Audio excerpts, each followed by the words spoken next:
Hi and welcome to the Azam Shop channel. I'm your host Mohammad Azam with another video, another screencast about SpriteKit development. This is part number 2.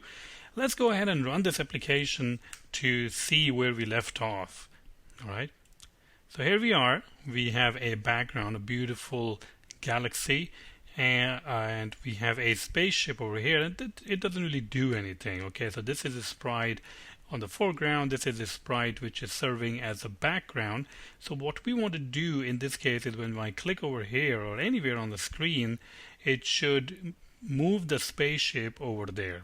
All right, and these moving scenarios, it will be called actions. So this is pretty cool. We are going to check out some actions. So this is the method which is touches begin. It is called whenever you touch the screen. All right, and over here you can intercept the touch because we are trying to find the location of the touch, or we are trying to find that who touched it. Basically, that's what we are trying to find. Oops. So UI touch. All right, and we are trying to find the position of the touch. So that will be the location where I touched it on the screen. And I'm going to say touch and location in node instead of location in view,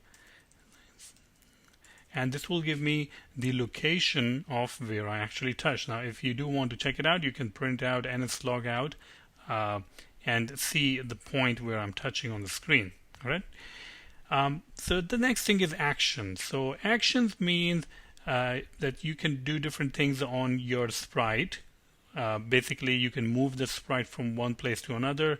That will be an action. You can rotate the sprite.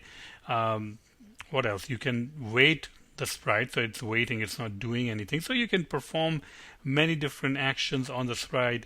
You can also perform repeatable actions, and that can repeat forever. And later on we are going to see in a different tutorial that how you can use repeat forever actions to create animations like a person walking or a whatever thing is continuously repeating itself. Let's start with the basics. So let's say a move to action. So everything is about the SK action, and we're going to say move to.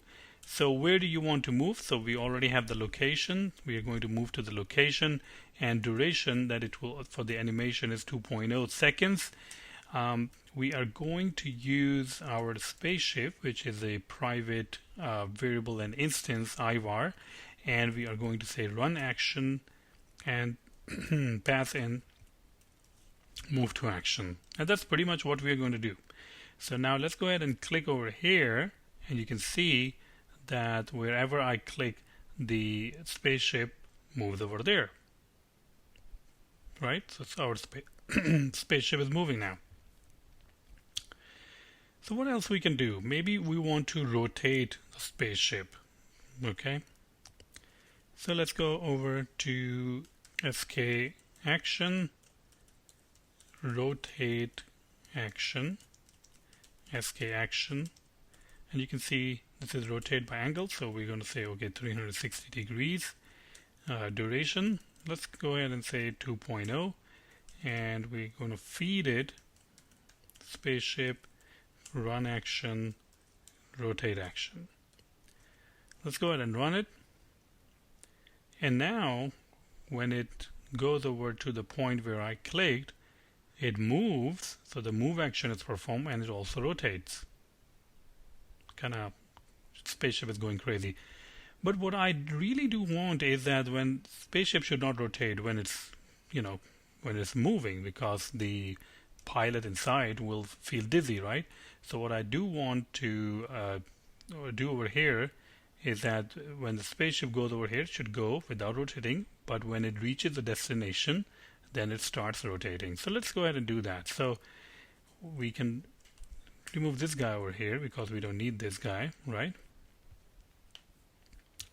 Let's go ahead and put this over here, and run action has a completion block. So we can utilize that. So whenever the move to action is completed, we can do we can fire another action, which is rotate action. Let's go ahead and run it.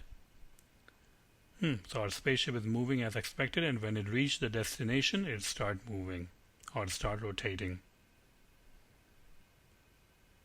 But SpriteKit already has something that you can use, which is called another action, SK action, sequence action, SK action, sequence.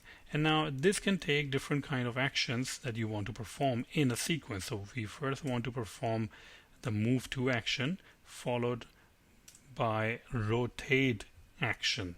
All right, so move to action will be performed first, and then the rotate action. Pretty much this thing will be going on using simple line of code, which I can do over here as sequence action. So instead of doing all this completion thing, if I run this, it should give me the same behavior. The first one is move to action, and then the rotate action. Move to action, and then the rotate action. So this is the basic of actions in SpriteKit. You can see how easy it is to move your sprite from one location to another. You can you saw how easy it is to rotate the sprite, and how to actually also sequence the sprite. And you might be wondering where I would use this sequence. So consider a scenario where the sprite, like a monster, it moves to maybe behind a fence or behind some barricades, and then wait over there, and then the second action will be to throw something from behind the wall or whatever, right? So you can think of different possibilities of using sequence action, wait action, repeat action, and all that. All right, so that's pretty much it for this tutorial. I hope you like it, and thank you very much everyone for your donations. I really appreciate your donations. This is a free channel. I like to keep it free, but as you can see that this takes a lot of time and a lot of research to develop each video, and all the videos are very high quality. If you have noticed, they are much better than the HD quality, which is considered good. It's better than that. To decode or encode and then publish takes awful amount of time, and your donations are all, they are always accepted, and I'm always thankful for your donations. So if you do want to donate, please do. You can donate to PayPal and send it to azamsharp@gmail.com, and thank you very much for your donations to keep the channel running, and stay tuned for more. Thank you very much.